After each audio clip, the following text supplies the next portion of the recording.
Beware of false film prophets encouraging you to watch inferior films. Listen to Film Swap Podcast for superior movies.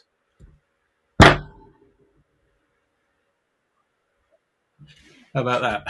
Here is a motion picture film. Tinsel and spun candy and thrill. Let's tidy up this tangle of film by putting it on a reel.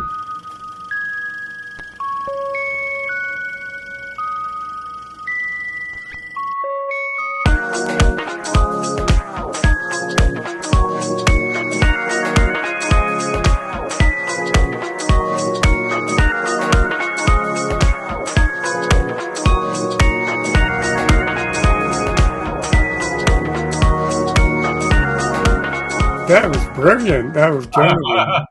That's amazing. And you should have on your knuckles, good, bad. Good movies, bad movies. You don't have enough knuckles for that. Oh, but man, that was a stunning performance. If BAFTA does podcast awards, I think you might be up for something there. Hello, listeners, and welcome to Film Swap. My name is David Seeley, and I'd like to introduce you to my co-host. I wouldn't want to take a bite out of him because he's a cookie laced with arsenic. His name is Jonathan Pritchard Barrett. He is the ecstatic gaucho himself. Jonathan, how are you? I'm very well, thank you. It's hot here. Having a bit of a heat in the UK at the moment. We are in all across Europe, apparently. We are in the middle. It's the 1st of July. 2025 when we're recording, and we are in the middle of a sweltering heat wave all across Europe.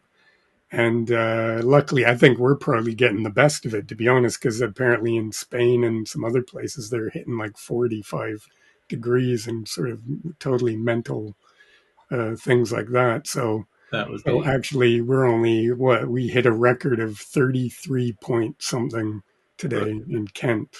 Yeah. So that is quite incredible. But anyway, listeners, if at some point we either one of us faint, you'll know that it's just because of the extremely hot weather that we're. And I'm here in my study, what we lovingly refer to as the study, in my home, and it is absolutely sweltering in here. So me too. We should mention that most houses in the UK don't have air conditioning. No, absolutely not. No, it's something that doesn't make any sense to Americans whatsoever. Yes, exactly. But yes, no, there's no air conditioning here, and I think both of us live in sort of older buildings that were made sort of like 100 years ago or near enough. So they're not as well insulated against the elements. So quite often in the wintertime, they're quite hard to heat. And in the summertime, they're very difficult to cool down. But we shall soldier through. Jonathan and I have come up with a very excellent double feature of films. We came up betwixt us. We agreed on 2 films tonight, and we're calling the episode Charisma and Corruption. Yes. Because both of these films, which came out roughly around the same time in the mid-50s, are to do with false prophets and people who use their power and influence to manipulate others.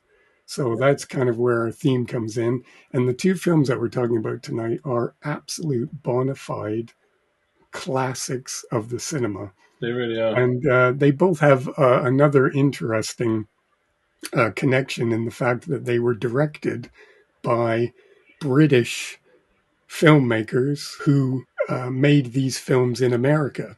Yep. They left Britain to come to America, or to go to America, I should say, and make these films. And in one case, the film, it was a one-off. By one of the greatest film actors of all time, and somebody who we talked about fairly recently in our Great British Actors episode, Charles Laughton. And he directed one feature film, and tonight we're going to be discussing it in the second half of the show. It's called Night of the Hunter. and it is widely considered to be one of the greatest films ever made. And when you see it, you'll know why, because it is absolutely astonishing, singular piece of work. It's very interesting.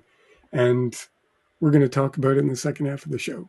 Yeah. But first, get a whiff of that success, the sweet smell of success, because we're going to be talking about the 1957 film Sweet Smell of Success. Now, Yes. Jonathan, we didn't really, we kind of, because really you proposed both of these films tonight, didn't you? Which is a little bit the Naughty. film swap. We usually each propose a film, but Jonathan said he wanted to talk about these two films, American films by British directors. Yeah. So he proposed the two films for us to talk about. So it's a bit difficult for me now to say I'm going to hand it over to one or the other of us to talk about our film, because they're both kind of Jonathan's films. Kinda. So I guess maybe on that basis, maybe I will hand it over to you, Jonathan, to introduce The Sweet Smell of Success. Well, The Sweet Smell of Success is an extraordinary film, as we mentioned earlier, directed by Alexander Mackendrick, an alumnus of the Ealing Studios, where he made such classics as The Man in the White Suit, Whiskey Galore, and The Lady Killers, and three absolute bona fide classics. And then in 1955, he came to America and made his first American film, which is The Sweet Smell of Success.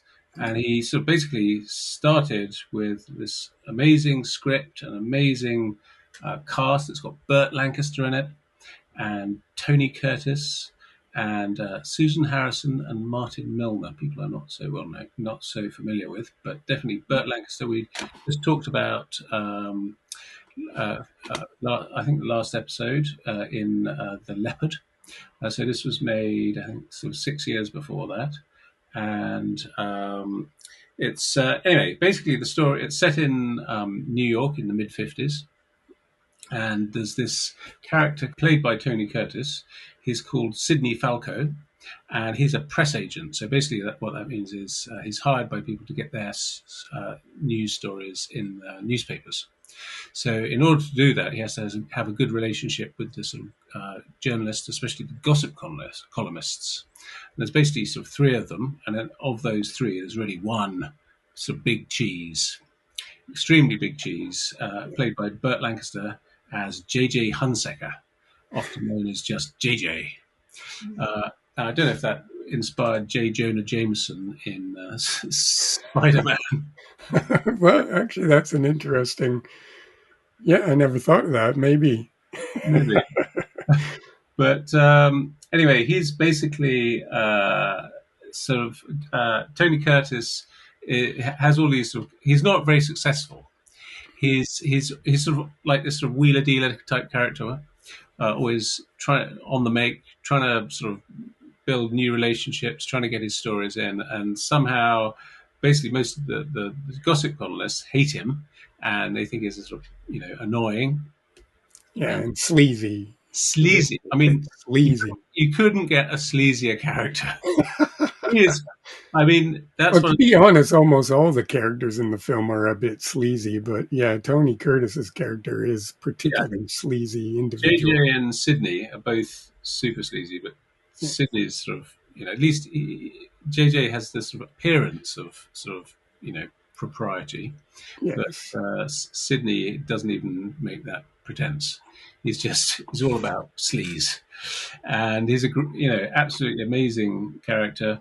Basically, the sort of what the plot, without it doesn't give too much away. Burt Lancaster's or JJ's sister Susan is in a relationship with a jazz musician, Steve Dallas, and he plays some jazz guitar in a band, which is actually a real band, Chico Hamilton and his quintet. And he looked like he was really playing as well. Like Martin Milner is an actor, but in the scenes where they show him playing, he actually looked like he was genuinely playing there. So I don't know if he had some sort of a musical background or musical pedigree, and that maybe was one of the reasons why he got the role. But He looked like he was genuinely playing there. But I mean, it's a film, so what do I know? They could have been faking it all. Yeah, well, old Ryan Gosling sort of learnt the piano, a little bit of the piano for LA Stories, and so perhaps he just did that sort of thing, sort of Yeah. enough. He learned enough. But anyway, he gives a good performance. And so essentially, JJ wants Sydney to split up his sister and this sort of who he considers this jazzer slightly beneath her, basically. She spends most of the film wearing a mink coat or a sort of great big fur coat, basically, Mm. whereas they're sort of hanging around in, I don't know, smoking sort of cigarettes in the middle of the night when she's tucked up in bed. And one interesting aside in the jazz thing. So one of the members of Chico Hamilton's band is a chap called Paul Horn, who did an amazing album called Inside the Taj Mahal. Mm. In the 60s, he went there and he sort of plays his flute, and the acoustics in the Taj Mahal are amazing. He just Mm. plays the odd note, and it sort of fills up this space. Anyway, that's the flutist in the film. Oh, right. Okay. I didn't realize that because I'm familiar with that record, but I didn't realize that that was the same chap. That's Yeah, amazing. same guy, and amazing record. And anyway, so this, I have to say, it's a very, I think it's a very complicated plot. You're sort of always, it's one of these films where you're sort of slightly behind what's happening. You're sort of trying to guess what's going on, and yeah, so that's basically the plot of the Sweet Smell of Success. Yeah, is the fact that this JJ, who's this very powerful gossip columnist Yeah, in a I guess in a magazine or newspaper, and he also has television. He has a television yeah, program, so he's a very influential media figure. yeah, And Tony Curtis is almost like a lapdog. Is like he sends him out to do little errands for him, and he sort of has him on a short leash, and he's a little bit kind of not very nice to him, and is very manipulative towards him to get him to do his bidding. yeah, And because Tony Curtis's character is very ambitious and wants to try and rise up as a publicist and as a press agent, and so he sort of puts up with a lot. And every once in a while, he puts up a little bit of a, he kind of kicks back a little bit, but he always gets put in his place by this very powerful man. And the dynamics between the two is very, very interesting. And Burt Lancaster in this, he is just an absolute bastard, isn't he? He's just like one of the most sort of like unpleasant kind of men, and yeah, he's someone who's found himself in a very advantageous position to have control over a lot of people. yeah, And just like in today with the media is very influential in terms of manipulating people's perceptions of sort of current affairs and yeah, about people and places and about politics. And so things haven't really changed in that. And the interesting thing is that this guy he's just a really nasty piece of work. And everyone he comes into contact with, he speaks, even when he's seems to be just having a normal conversation, he kind of comes across as a bit threatening and a yeah, bit menacing.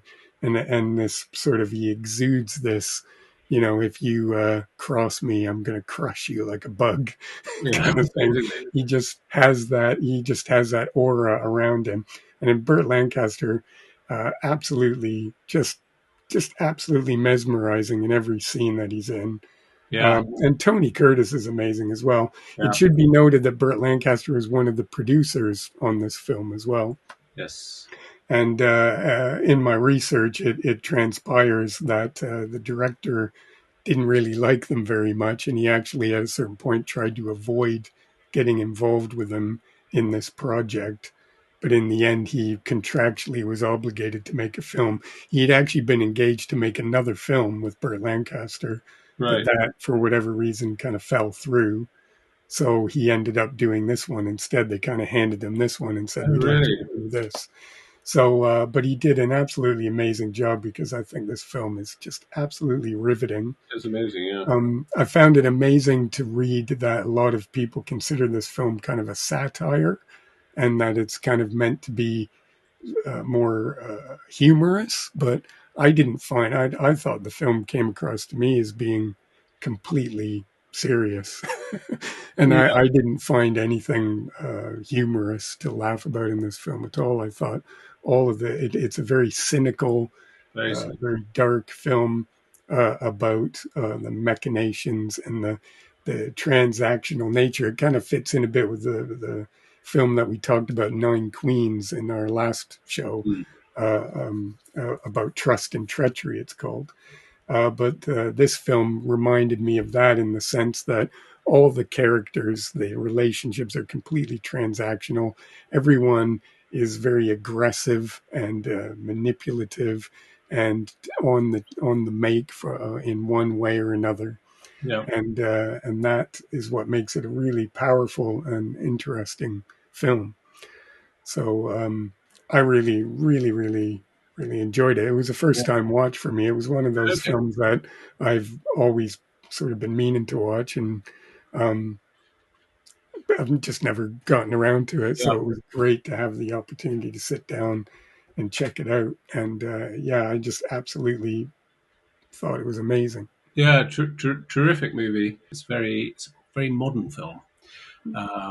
And you think, gosh, this was made in 1957, but it doesn't seem at all much. It seems quite present, and uh, you could see that influence on sort of many more recent films. Paul Thomas Anderson, he quotes it as a big influence on his movies. Uh, Mm. What did you make of the relationship with the sister? Because I mean, from a modern sensibility, I very much it came across to me there was an undercurrent of sort of slightly incestuous aspect to Burt Lancaster's control over his sister and his upset at her being in a relationship with another man, and he was very much like uh, tried to manipulate and control her. And the yes, main emphasis of the film is the fact that by the end of the film, she increasingly kicks back against that and yeah, rebels against that, yeah, which is creates a lot of the dynamic in the film between them. And when I said that, it was kind of interesting because we're up now on my screen here. I have a picture of the original advertising one sheet for the film. oh yeah, And interestingly enough, there is a little sort of salacious picture uh, in the bottom corner of it yeah, where it has a picture of Burt Lancaster embracing his yeah, sister with a quote that I don't think is actually in the film. But he says, "There's no woman for me, Susie. You know that. You're my own sister."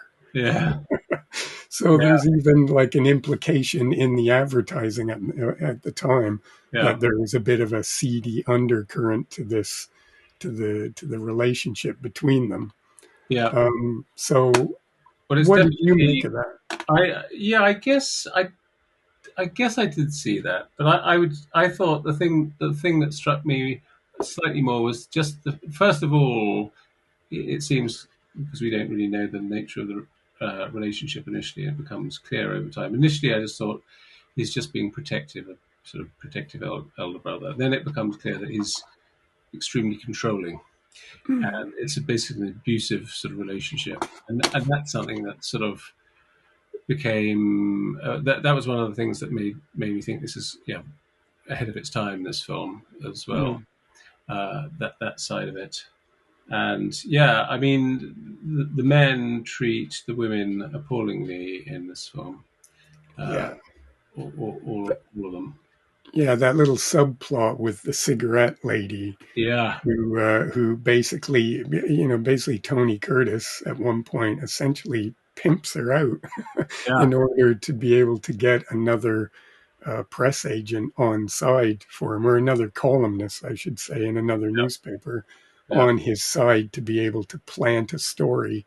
So he basically uses this girl on the pretext of because she obviously likes him, and on the pretext of meeting him back at his apartment, he lures her back to his apartment, and then surprises her by basically having another chap there, and basically sort of leaving her in his sort of clutches.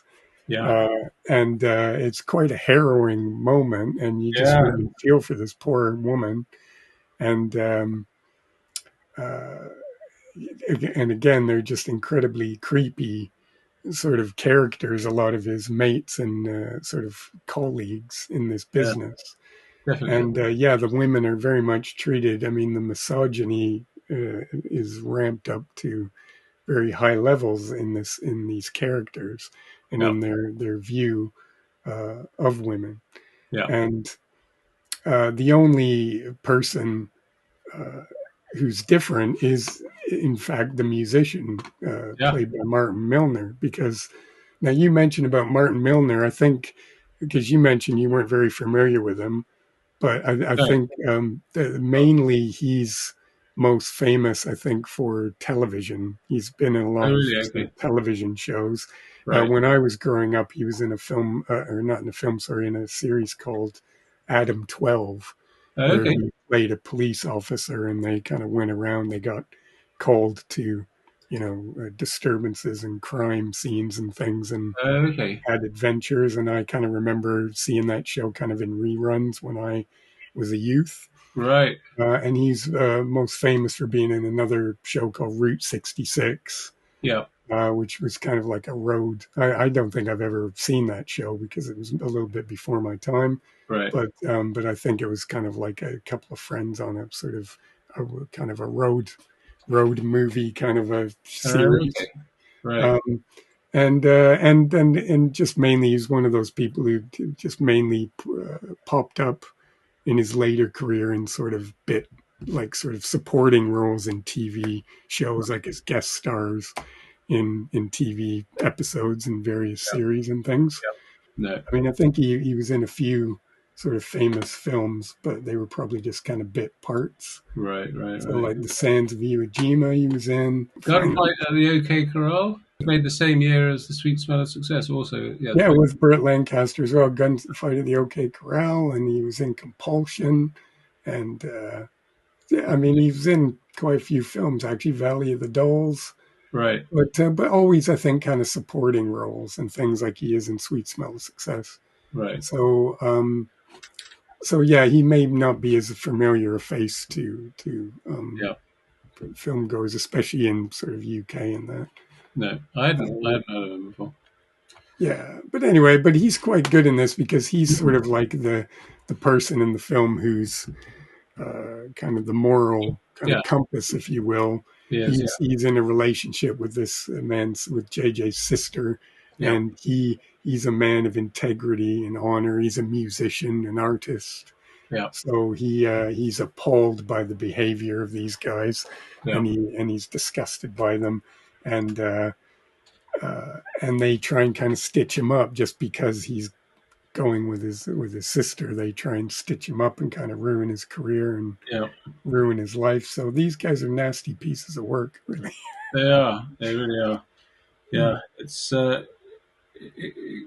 extraordinary. One another nice thing about the film is that it has some great dialogue in it. Yeah, Uh, and so one of the things that the cigarette girl says is she's after a tropical island mood, which I thought was quite a nice way of. yeah. And I alluded to that great line at the beginning when I introduced you. I used that line about the cookie. I wouldn't want to take a bite out of you because you're a cookie filled with arsenic or something to that effect. It's Yes. just, and the film is just littered with these brilliant little one-liners and asides.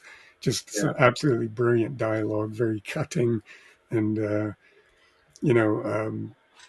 just great stuff. Just absolutely a riveting film. Definitely. Yeah. It's really, really, really terrific, and it sort of does keep you guessing. I would say what's going on Yeah, throughout it. And one of the things, it slightly has a little bit of a connection to our next film, because at one stage, Sydney's somebody says to Sydney, "You're so immersed in in the theology of making a fat buck," Yes. which which I thought Yes. was pretty good. And anyway, but yeah, it's a terrific movie, and yeah, Burt Lancaster, who's normally sort of charming character in many of his films, isn't he?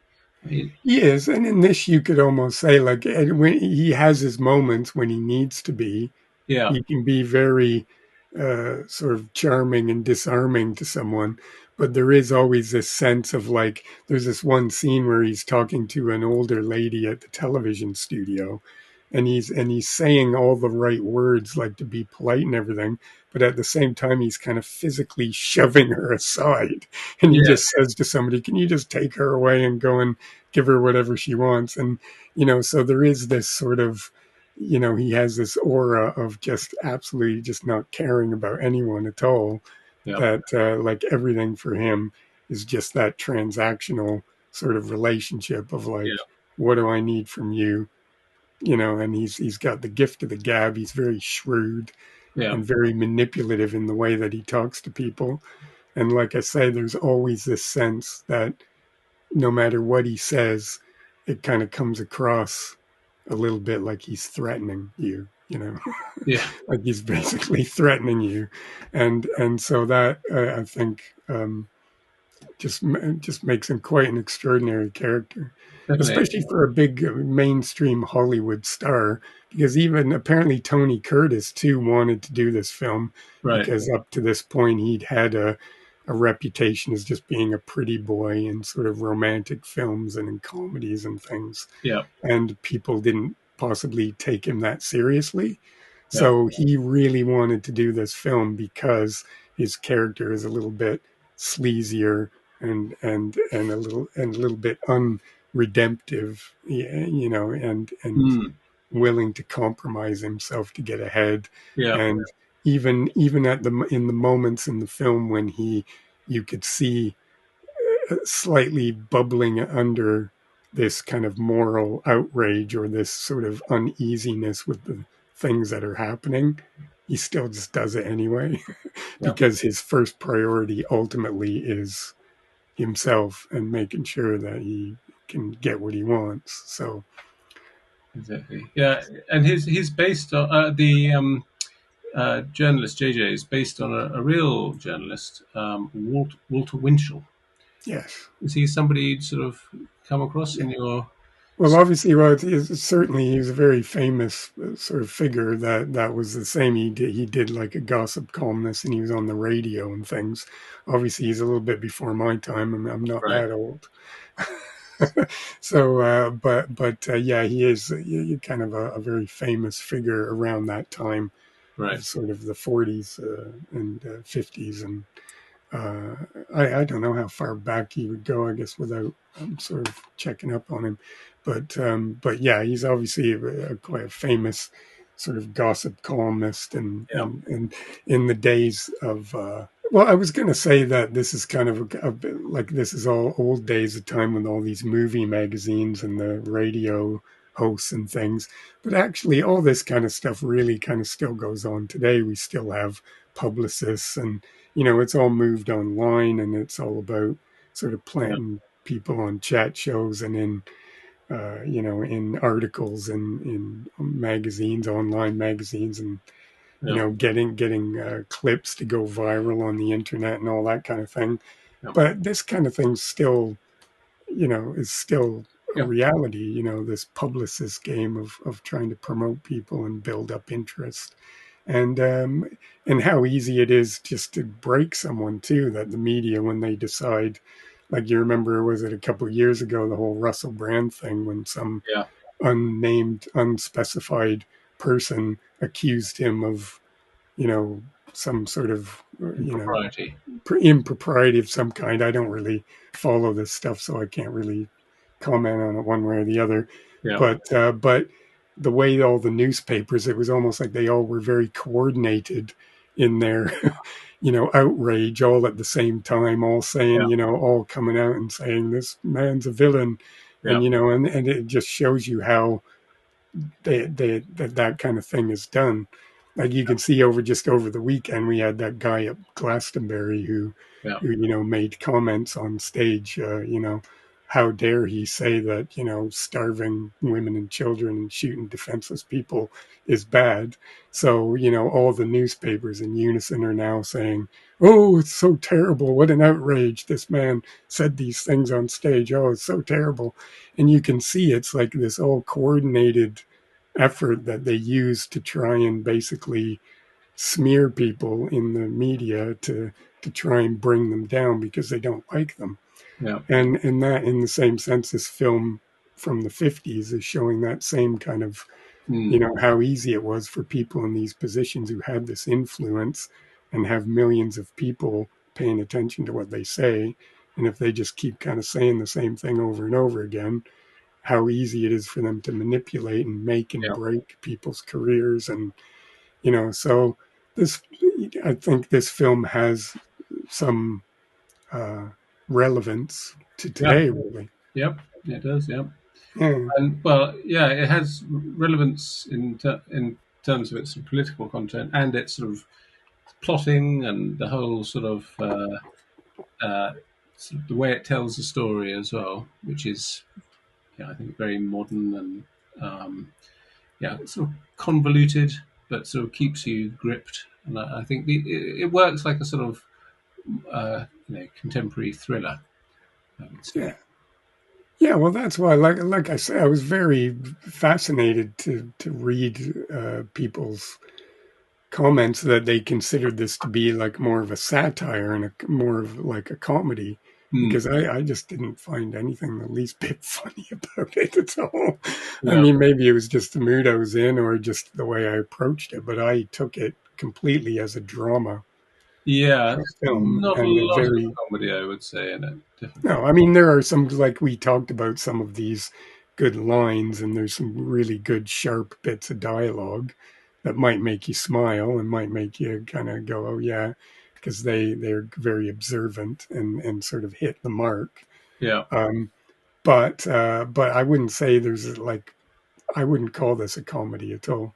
yeah, Um, and, uh, uh, and it is quite a riveting sort of drama, and it just keeps you and it's not very long either. It's only about an hour and a half, and it just sort of zips along at a yes. really good pace. I mean, I'm intrigued by the fact that you thought that the film's a bit convoluted.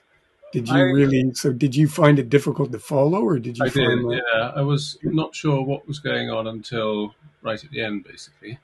Mm, But I like films where I don't know what the hell's going on, yeah. basically. Well, that's part of what keeps you gripped, is the fact that it does sort of move you, and you're not sure what's Yeah, going to happen, are yeah, you? Because you don't know whether Tony Curtis, because they don't sort of telegraph what's going to happen. They actually they say they're going to do something to this guy, but they don't specify. And then he'll go to visit some other people and have conversations.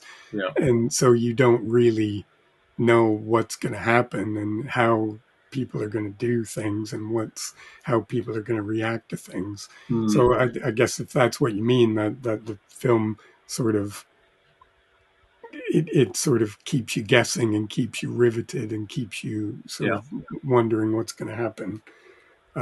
Then yeah, it certainly does that. It's almost like a thriller in a yeah. sense. It is a bit of a thriller. Yeah.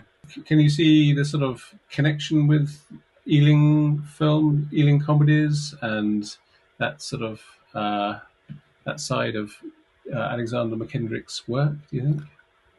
Well, certainly in things like The Lady Killers and stuff like that, they are very dark comedies, very Yeah, black comedies, and there is like things with the man in the white suit is very much sort of a satire of sort of commerce and marketing and things like that. So there is certainly a strain of subtext that kind of runs from those films into this one. yeah, Um, but because he was sort of hired on here as a hired hand, so to speak. So I don't know how much sort of of his own sort of sensibilities and things came into it. I mean, it definitely sounds like he had a hand in developing the script, Yes. and quite clearly, he handled the material very well and very insightfully.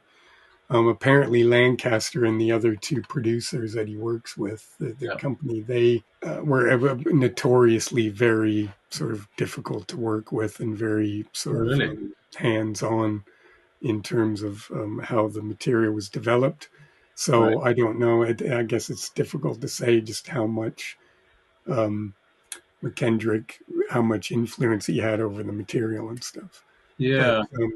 but it's certainly, it's a cracking good piece of work, and the and all the New York locations and things as well. You really get that feel of New York at night in the 50s around, these sleazy nightclubs and Yes. all the neon and walking around in the streets in the Yes. middle of the night and stuff, and just that whole lifestyle and that whole environment gets Yeah. captured really well on this. So I think that makes it another interesting film, because it's really like a really nice historical piece of film of New York at that time, Yes. and the It is. nightlife in New Yeah, I York and agree. things. I agree. Yeah, I like I liked all that sort of almost sort of location work. It Mm, seemed like in these little clubs, definitely on the streets anyway. mm. They were actually shot on the street. Some of these scenes, weren't they? Yeah, definitely, When, and when it's beautiful. It's beautifully photographed, and the film is constantly moving and constantly, it has a really good sort of drive to it, and pace, and it's just fires on all cylinders right to the end. yeah, And I think it has and obviously we don't want to spoil it for people if they haven't watched it yet, but it has a very riveting ending, and and satisfying in a way. yes, yes. Not for all the characters, but I think certainly for the The audience, it's audience, I a think. very Yeah, satisfying ending. So yeah, just terrific stuff. yeah. Really good film. Really good film. Definitely one I'd watch again. Well, probably a few times actually. Yeah, yeah, yeah. Which is a good segue into saying that there is a Blu-ray from Arrow Academy. Well, actually, Arrow Academy doesn't exist anymore. Arrow Films is still around, but I think they've discontinued their Arrow Academy line. But Okay, this Blu-ray is available, and I'm pretty sure it's available on Criterion there's definitely a Criterion. in the United States and Canada as well. So listeners on that side of the pond, go and check that out. I don't know about streaming. I didn't look because I've got the disc, so I didn't look at the streaming I situation. watch it on Prime. You can watch it there. Oh, brilliant.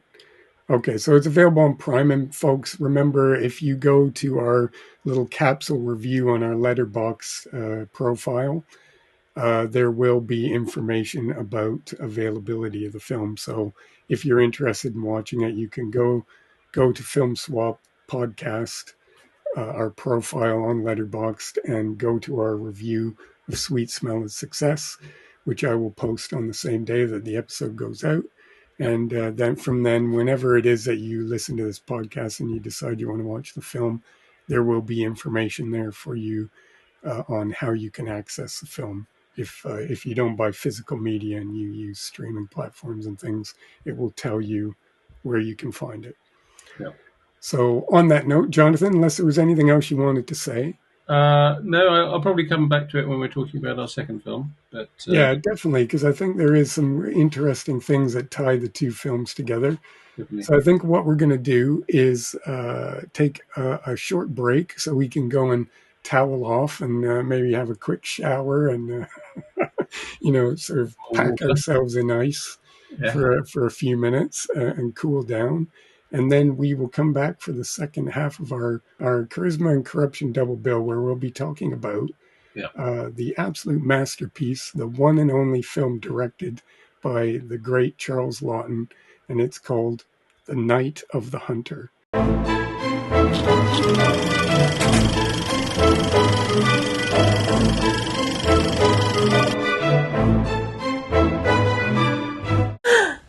Hey film nerds, Film Swap is now on Letterboxd.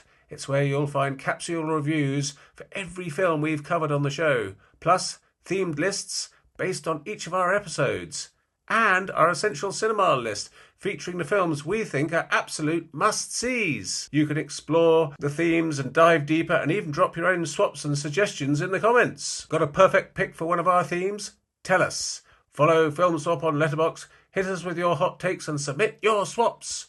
It's like Criterion Closet, except only more chaotic. Just look for Film Swap Podcast on Letterboxd or use this handy dandy QR code. There's also a link in the comments. Hidden gems, forgotten classics. Follow Film Swap on Letterboxd and let's get nerdy. You can follow the Film Swap on social media. We're on Twitter and TikTok at Film Swap UK, on Instagram at Film Swap Media, and on YouTube at Film Swap_podcast. And at Facebook at Film Swap the Podcast. And we're back. Welcome back, listeners. Welcome back to our double feature, Charisma and Corruption, where we're talking about two great films by British directors made for Hollywood. They're just absolutely stunning. And our second film tonight is one of the all-time classics of the cinema, the one and only directorial effort of the great actor Charles Laughton. Yep. And this is a film that is widely acknowledged as one of the greatest films of all time.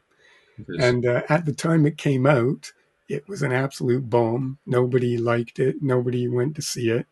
And Charles Laughton apparently was so distraught and disappointed by the reaction that the film received that he never directed another film again.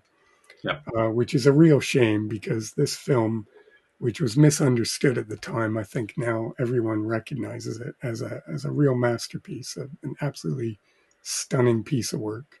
Yeah. I'm going to hand it over to Jonathan to tell you a little bit more about 1955's The Night of the Hunter. Yeah, well, The Night of the Hunter is, well, according to the French film magazine Cahiers du Cinéma, which is like sort of one of the Bibles of sort of film criticism, they said in 2008 it's the second best film of all time after Citizen Kane. So that's, I think that gives a measure of it, basically.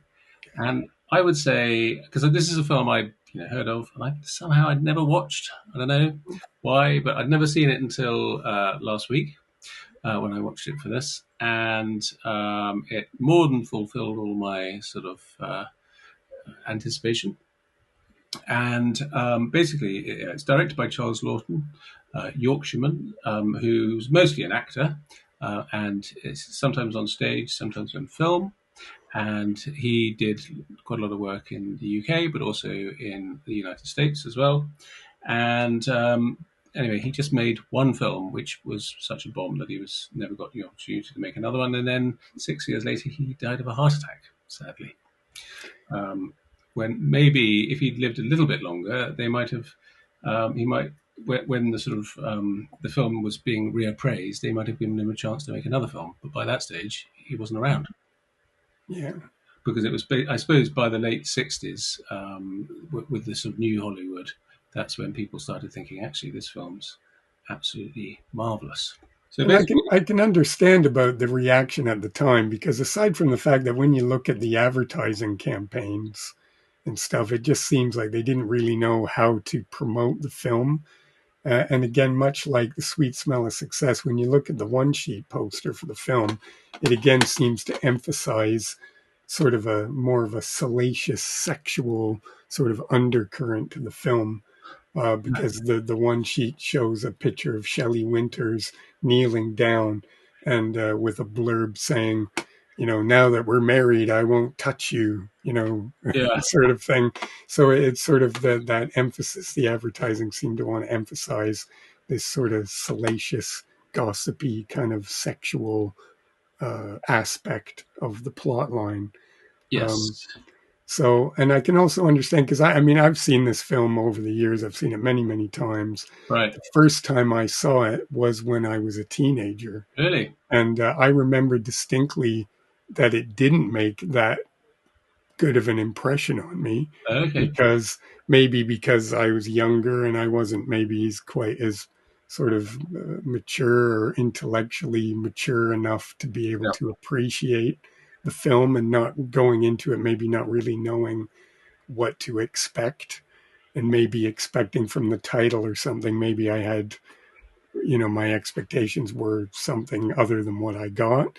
Yeah. And because the film has a very sort of interesting sort of style, it's kind of told almost in like a kind of like a sort of a storybook kind of Mm. way, and sort of like almost like it's a fable, Yeah. and visually it has all these amazing images and stuff. I think as a teenager I just didn't know how to take it, so I walked away from it kind of going, oh, what was all that about? I didn't sort of dislike it, but at the same time it didn't really sort of bowl me over. No. But in the subsequent years, I, said, well, everyone keeps saying that was such a great film. I need to go back and maybe reappraise this, and which I did. And over the years, I've come to appreciate it, more and more. Robert Mitchum, who's this preacher called Harry Powell, or apparently a preacher. We don't really, we sort of slightly suspect he's not really a preacher, but he's posing as a preacher, Mm, certainly. And Shelley Winters and Lillian Gish is there at the beginning and at the end. We sort of won't say too much about her, but Lillian Gish was a movie star from the sort of 10s and 20s, basically silent films. yeah, Well, actually, she carried on acting until 1987, but she's best known for sort of performances at the very beginning of cinema.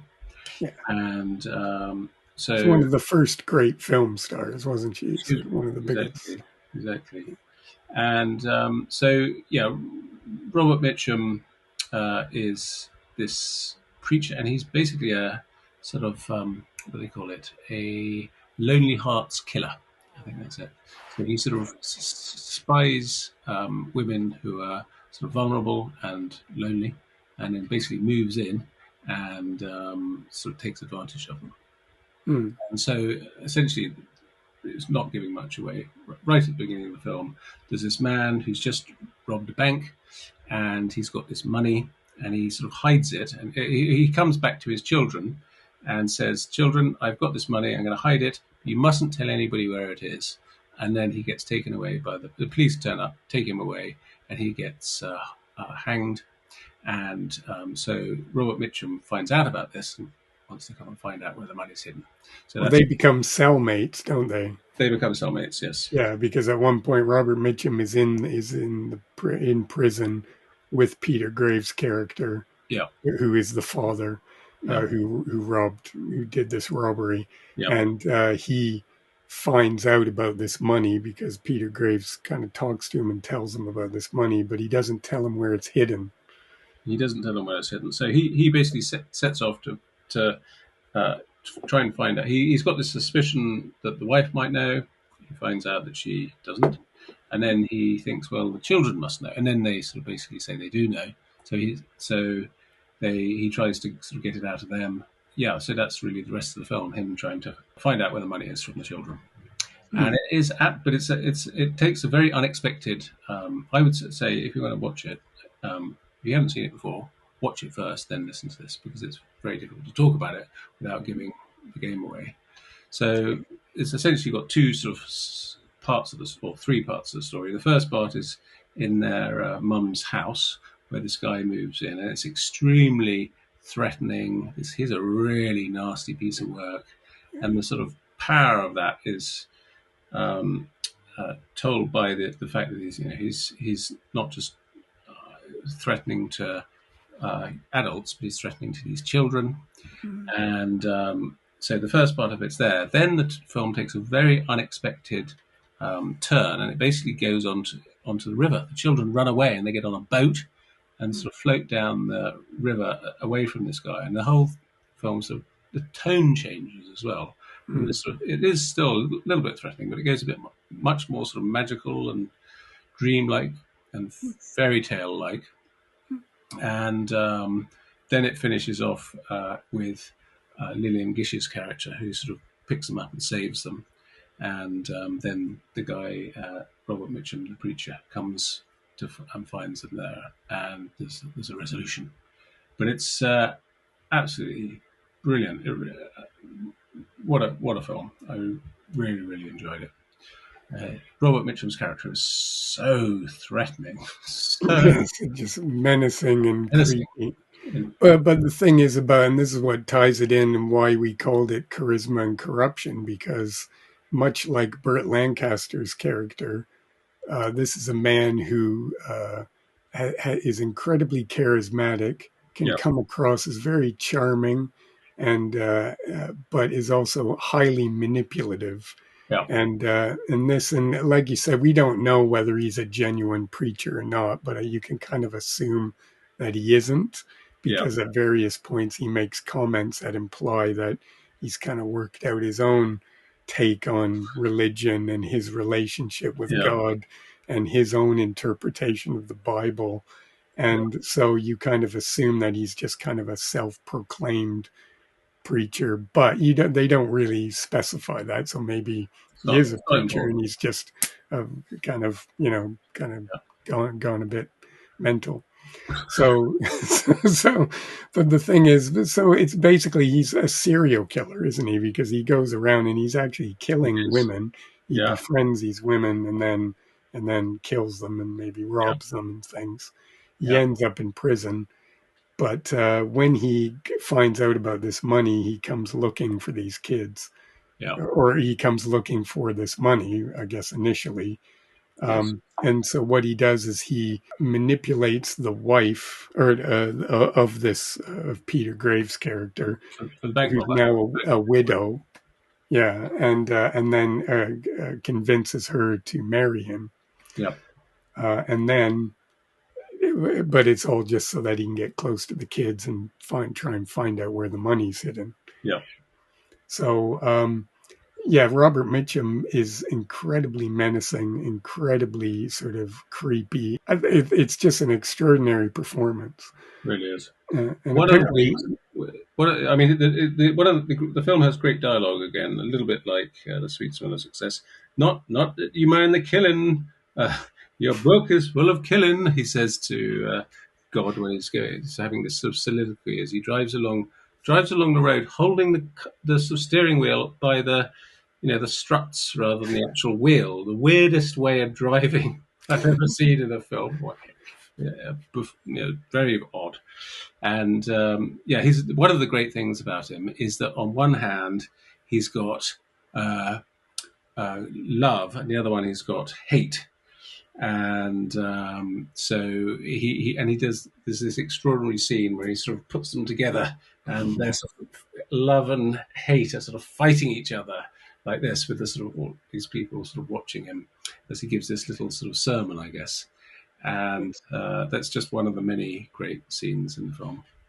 yeah, absolutely, and he's genuinely frightening. Like, and you Oh can yeah, see these kids, the just the horror that they feel every time he walks in the room. You just your the yeah, hairs on your neck stand up because you just know that this guy is absolutely just, um, you know, a nasty piece of work. it is. It really And is. apparently, Robert Mitchum wasn't the first choice to play. They talked to people like Gary Cooper Right. and who didn't want to do it because he was worried that it would tarnish his image as a Yeah. sort of a clean cut everyman sort of thing. So he didn't Yeah. want to play the part.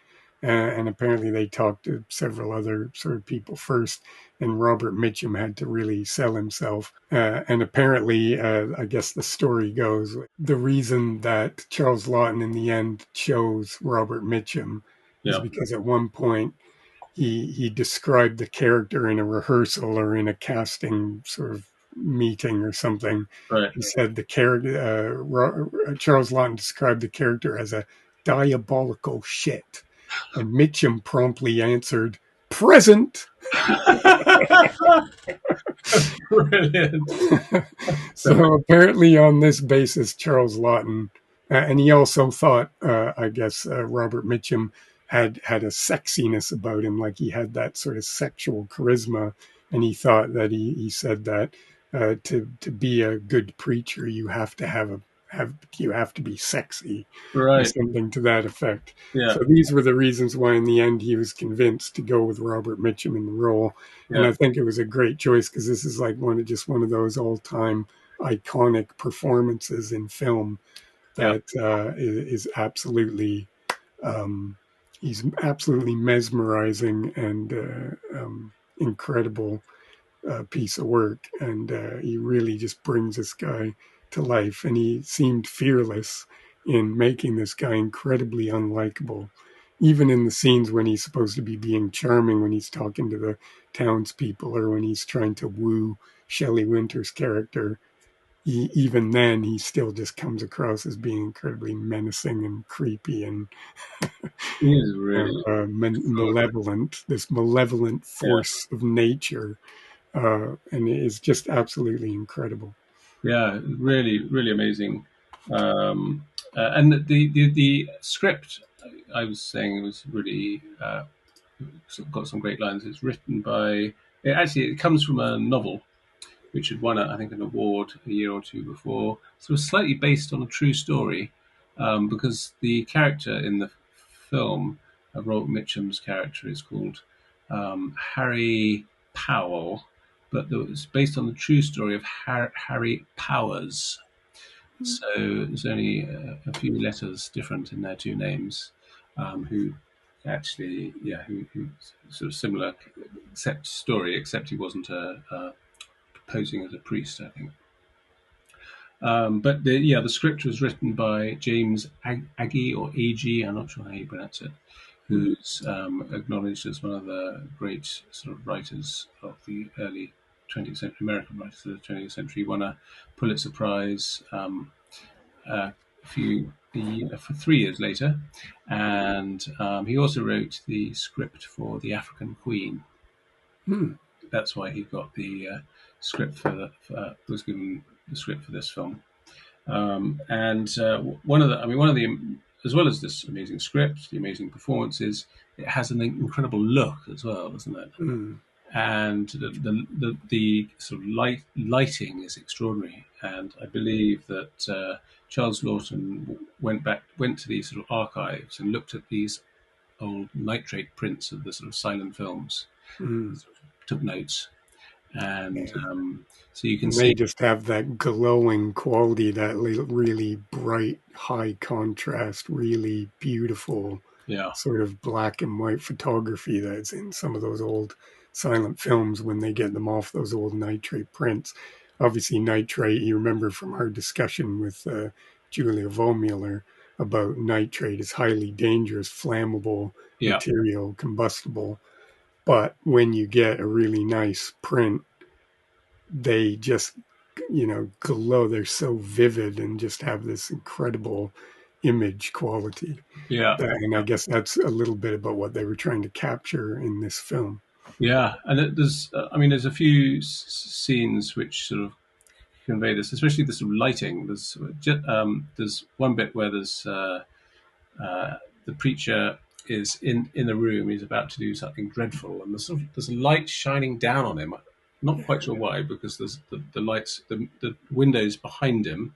There's Mhm. no actual. I don't think there's no light source above him, but somehow there is, and he's standing there like this with this just it's absolutely extraordinary looking sort of shot, and Yeah, like he's taking direction from God or something, isn't he? And he's just kind of doing this, like, yeah, it is an extraordinary moment. yeah, And this is just before he commits a murder, basically. exactly. Yeah. And what after the murder, the character's up, sort of under the water in the river with her hair sort of wafting in the Yeah. current, and the river weeds are sort of wafting as well, and it's another extraordinary looking shot. Just And like it's sort of horrifying and beautiful at the same time, and just like absolutely just extraordinary, just one of those extraordinary images from motion picture of that of this lady in the lake, if you will. yeah, yeah, it's really amazing. And one of the things I really liked about it is that basically, sort of, so it's almost like some horror at the beginning, because they're well, sort of the first part where the children are sort of stuck in the house with this sort of horrible sort of thug, basically murderous thug, and then they escape, and the mood changes from one of sort of intense threat to sort of dream, almost whimsy.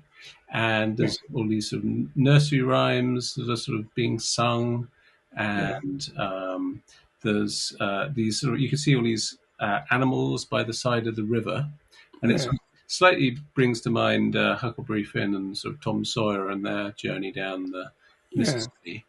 But also just any sort of nursery rhyme, fairy tale type. Yeah, I mentioned at the beginning about how the film has almost like a storybook quality, like some of the images, and when they kind of cut from one bit to the other, some of these images, like they'll be in a farmyard, in a barn, and floating past it on the river, and sort of those animals, you'll see them in silhouette with this sort of like light sunset in the background, and they're very beautiful, but they also have like an element of threat, artifice about them. Very artificial. Yeah, and it almost reminded me of, you remember House, when we talked about House, the Japanese film, which uses that kind of same technique where it sort of juxtaposes kind of more realistic images with these really sort of things that look like they're paintings or look like they're art installations or things like that. Changes the visually the looking like that, and it's just absolutely beautiful. And apparently there was some discussion about filming this on location, and Charles Laughton refused. He actually wanted to shoot it in a studio, although there is some outdoor photography in it. Yes, but the majority of it is shot in a studio. Yeah, and that was a deliberate thing because that was kind of the aesthetic style that he wanted to convey in the film, that sort of storybook quality to it, or fable kind of quality to it that gives it that such a unique look. Yeah, I really like that, and in this respect, the film sort of differs from The Sweet Smell of Success, which is a bit more sort of location based and a bit more sort of realistic, gritty in that sense. Whereas this one is, you can see that he didn't want to leave the studio, but you can sort of feel that it's a deliberate choice because it does have that sort of, keeps that dreamy character. And then another bit that I really liked in it is this one scene where he's on a horse, but it's a sort of silhouette against the sunset or sunrise. Actually, I think that sort of uses a bit of this technique used by this German filmmaker Lotte Reiniger, operating in the 20s, who did lots of sort of silhouette type fairy tale silhouettes. Yeah. Some of those are really cool films, and and it does. It almost looks like he's like just sitting on a hobby horse or something and being sort of pulled along. But he sort of represents that kind of villainous, sort of threatening malevolence, just off in the distance, and the boy is looking out over the horizon and sees him sort of almost floating, at this threat. And it's just, the film is just riddled with beautiful moments like that all the way through. And that bit also has one of the funnier lines in the film, where the boy goes, "Don't you ever sleep?" Yeah, exactly. Like this monster just never sleeping, always after them, basically. And another thing that it reminded me of a little bit is Badlands, the Terrence Malick film, where it sort of starts off with murder and sort of something a bit more realistic, and then they sort of end up in the outback of Badlands, basically, and it's all sort of tweeting birds and sort of living one with nature, and then goes back into sort of gritty reality again. And this film sort of, I wondered if that was an influence on Terrence Malick there. Quite possibly. Change in tone and sort of nature, but I guess. And this is one of the things where I wonder if this was sort of an influence for part of, because both this old I wonder if it was the sort of literary, sort of romantic influence. I mean, he's from Yorkshire, where the sort of land of the Brontes, and sort of, you know, blasted heaths and all this sort of stuff. And I Mm. wondered if that was part of the influence there, that sort of British romanticism. Yeah, possibly.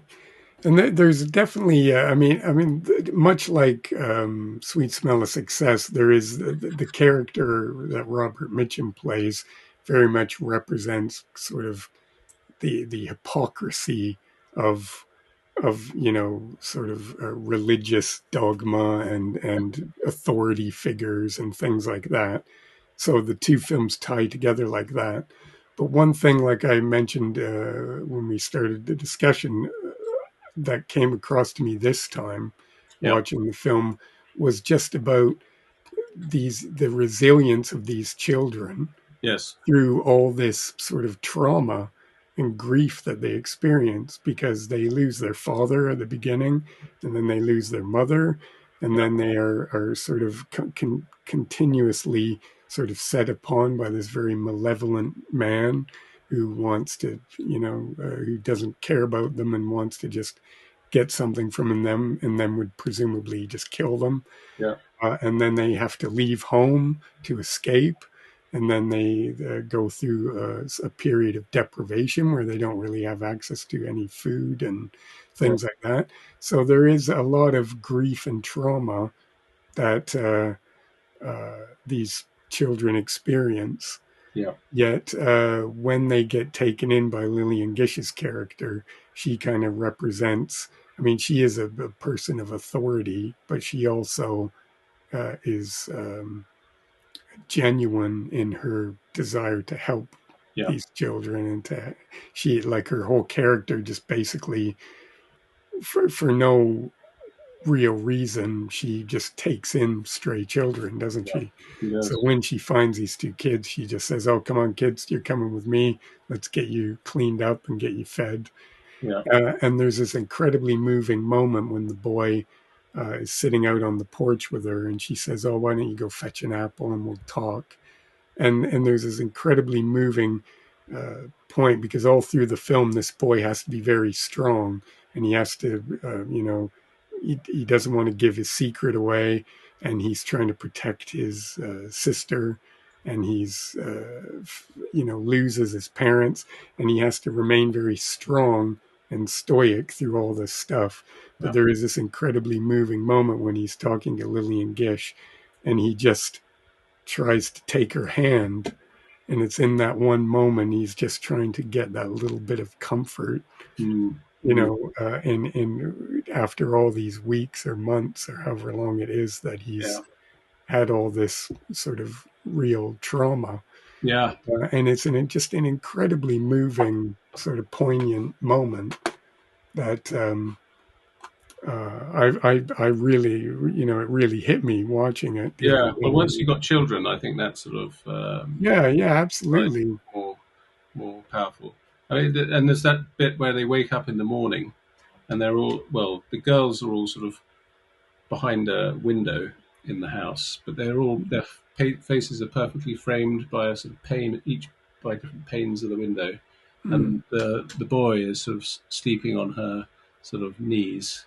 Um, it's a, yeah, lovely scene. I mean, it's got so many great scenes, and this sort of there's quite a lot of music in it as well. This is one of the things I sort of mm, noticed and been hearing about.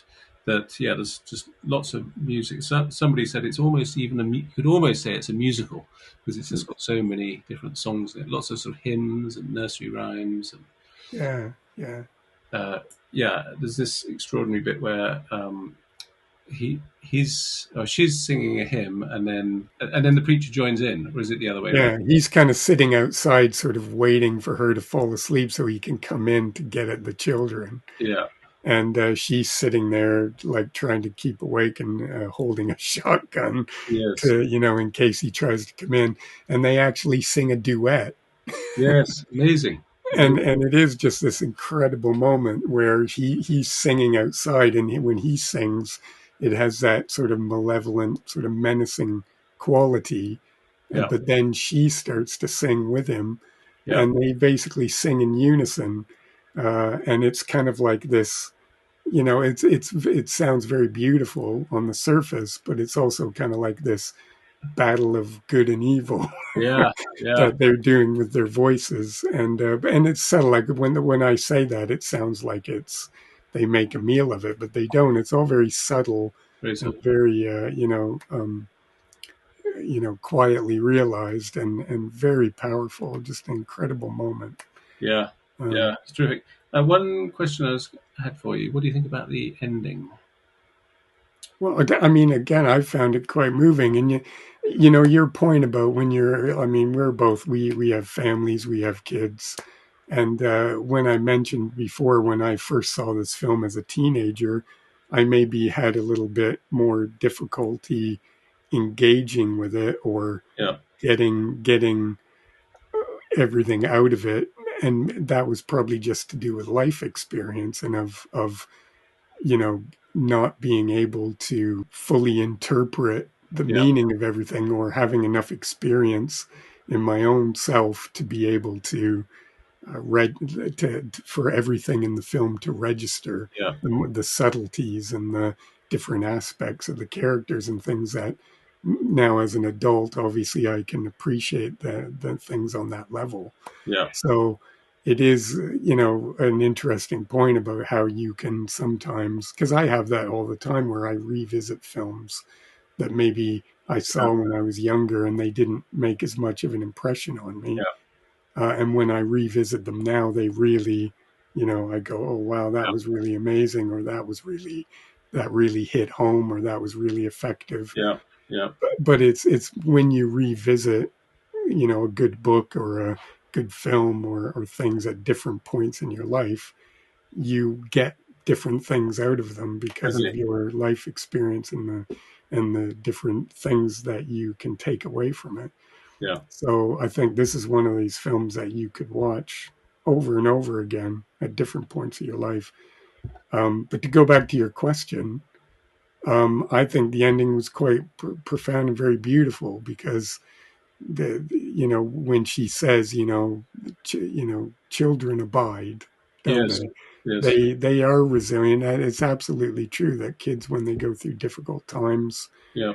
and have bad experiences, they can Just they come through. can overcome that, Yeah. and they still have their whole futures and their whole sort of lives ahead of them. Yeah. And the beautiful thing for these kids is that after all that trauma and all that grief and all that hardship, Yeah. they finally found an environment where you kind of feel like they now have an opportunity to move forward Yeah.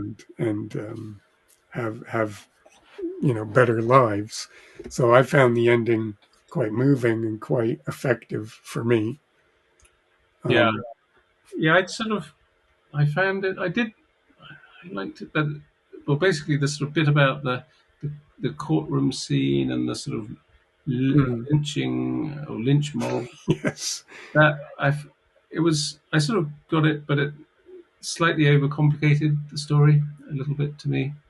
I almost felt like it could have just had finished with a sort of happy ending, and that would have been enough. I mean, there was a happy ending, but there was all this yeah. other added extra stuff, which sort of I wasn't quite as keen on. But But apart, I guess the way I interpret that is because all the other townspeople and all the people who'd been manipulated and hurt by and yeah, sort of I guess the Lillian Gish character and the children never succumbed to his manipulations. They never fell for him. no, They always saw him for yeah, what he was. They yeah, saw his evil component and yeah, but all the townspeople who didn't see that and were sort of taken by him, yeah, they then let loose their rage and their anger yeah, and their pain over realizing when they'd been had. yeah, And so I guess that's the way I took that. And just the fact that at the end, when they're all running and this lynch mob is forming and they're all sort of succumbing to that vengefulness, yeah, which is kind of like a sin in and of itself. yeah, the children and Lillian Gish sort of they overcome that and they walk past it and Yeah. they just sort of they walk away from it and Yeah. leave it behind. And I guess that's the way I interpret that. Yeah. But I know what you mean because it does seem a little bit overwrought and a little bit over the top Mm. after we've sort of had the main climax.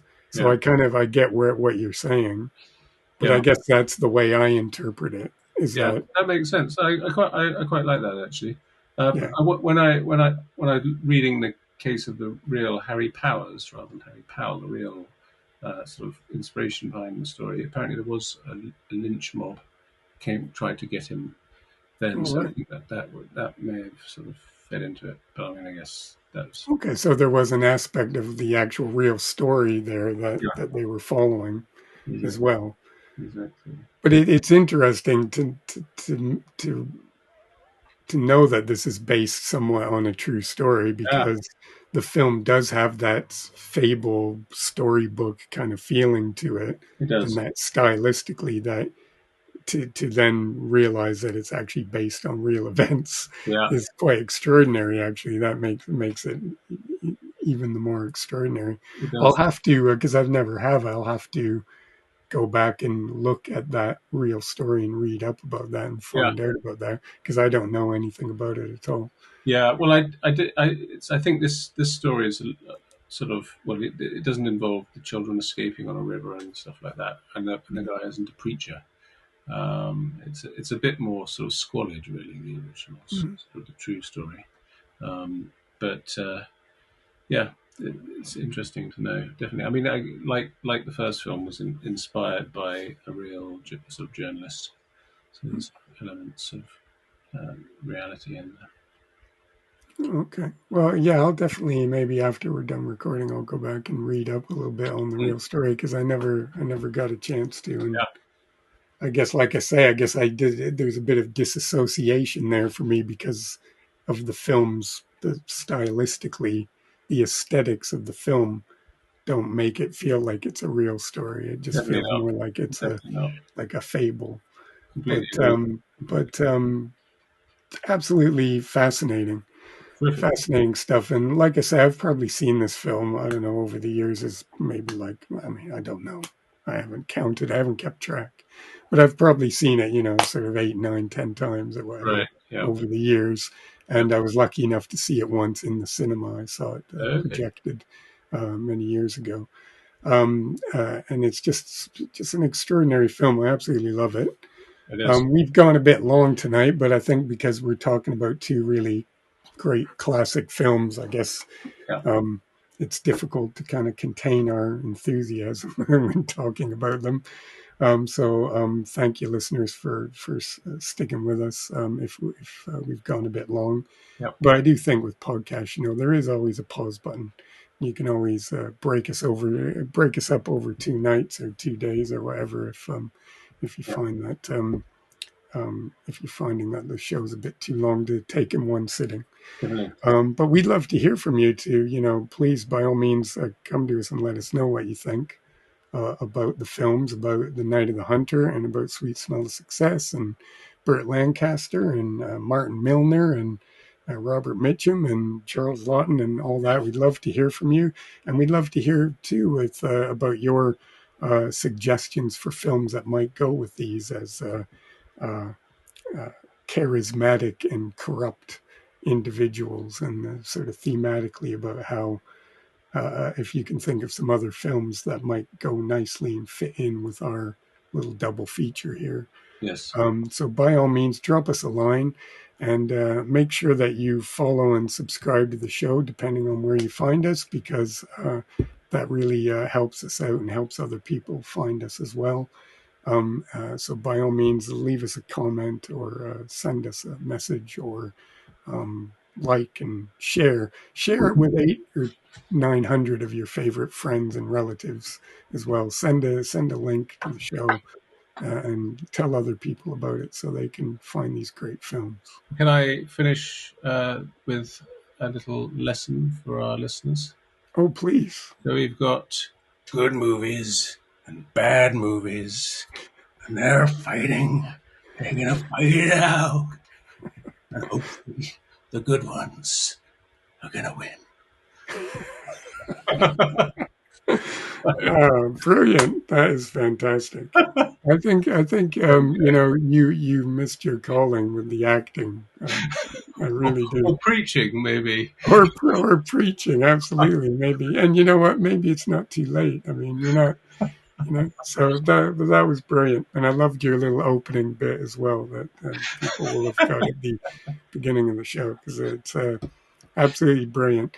And he's absolutely right. Let's make sure that the great films win the battle here. I know there's a lot of stuff out there. You got a lot of streaming services just constantly barraging you with stuff, and but we're just trying to pick out the nuggets, from and hoping that a few more people go and check them out. So by all means, folks, check our Letterboxd profile because I will post little capsule reviews based on what we talked about tonight for the films. And there you will find information about where you can access these films in your territory. So by all means, go and check these films out because they're really great. And be sure to come back and join us next time because we will be talking about even more really great films. We don't talk about rubbish films on our show. No way. We talk about the best films. And yes. And we will continue preaching about these great films and trying to convince you to go out and find these things that are a really good use of your time. If you're going to spend an evening watching a film, you'll get a lot more out of Night of the Hunter, I suspect, than watching, Matt Dillon shooting guys or whatever. I don't know why I said Matt Dillon. He doesn't do a lot of shooting guy movies, does he? He's a bit more classy. Not so much. Yeah. Matt Dillon, he's pretty cool. I like Matt Dillon. Matt Dillon is a bit more classy. He doesn't do a lot of shoot 'em up. Has Matt Dillon ever done a shooting guys movie? I don't think he's done quite a few films. It wouldn't surprise me. I don't know. I can't, off the top of my head, I cannot think of a single Matt Dillon shooting guys movie. But Matt Damon has obviously done the Bourne films, which are, shooting and punching guys. Yeah. And they're terrific films. I like the Bourne films. But yeah, Matt Dillon, I don't think he's done action films at all. I can't recall a single action film that he's been in. No, I don't know his well enough. But anyway, we've gone off on a complete tangent there to end off the show. But listeners, if you know of any Matt Dillon action films with Matt Dillon shooting guys, by all means, drop us a line because I can't think of any. But if anyone out there knows, or Matt Dillon, if Matt Dillon, you want to get in touch and tell us about an action film that you made and recommend it to us, we would love to hear from you because both Matt Dillon and Matt Damon are pretty cool in my books. I like both of them very much. Yes. So on that note, folks, would just blame it on the heat because it is like you have no idea just how swelteringly hot it is in this room at the minute. So I'm probably slowly losing my mind. So on that note, it's probably a good time to wrap it up. Jonathan, nice to see you, and we'll see you again very soon. Take care for now. Take care. Bye. Bye-bye. Thanks for listening to the Film Swap podcast. If you like this podcast, please consider giving the show a rating or leaving a review. This helps other listeners find the show. Binge-worthy and better with time, our past episodes are packed with deep dives, hot takes, and fascinating themes. Whether you're a long-time listener or just jumping in, there's a topic and a classic film to suit any taste. Explore the Film Swap back catalogue today. Learn more at filmswap.uk. Tinsel and spun candy and thrills. Oh, the things these nerdy middle-aged men get up to.